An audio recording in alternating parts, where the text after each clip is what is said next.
singer, songwriter, actor and poet Jewel signed her first deal with Atlantic Records at the age of 19, she admits she was pretty wet behind the ears. I was raised on a ranch in Alaska. My dad's a cowboy and I grew up on a working ranch. I actually grew up in a saddle barn with a coal stove, and we only lived off of what we were able to raise. We lived in a very secluded part of the state. So we had an outhouse and no running water in the whole 9 yards. Having grown up on music by artists from every genre, Atlantic were finding her eclectic songwriting and singing style hard to pigeonhole. But the way the business works is there are very specific genres, and I started to learn that because nobody knew where to put me. I had a label that was scratching their head looking at me going, "We don't know what you are. We don't know what little box to put you in." And amazingly, I've made it as a songwriter.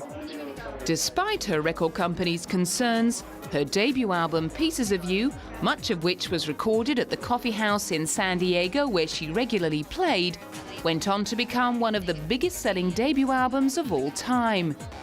It produced the top 10 singles, Foolish Games, You Were Meant for Me, and Who Will Save Your Soul.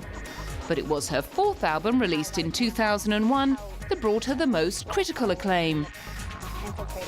This Way, with its raw live edge, sold over 1.5 million copies. Two less well-received albums later, and she decided she needed a change of direction. It was frustrating, and I really, as I saw the pop field narrow, and as I've been watching what's been happening in country radio, it took me a long time to fulfill my contract with Atlantic, and I did, and I didn't renegotiate because I knew I was going to make a full-fledged country effort. That effort was Perfectly Clear, which debuted at #1 on the Billboard Country Album Charts in August 2008, a week after she married her boyfriend of 10 years, Ty Murray. For Jewel, who'd recorded nearly all of her previous albums in Nashville, finally giving herself over to her country roots must have been something of a relief. My fans are very well versed in my country music, and it's my style. It's just my little style of songwriting that happens to fit, I hope, on country radio.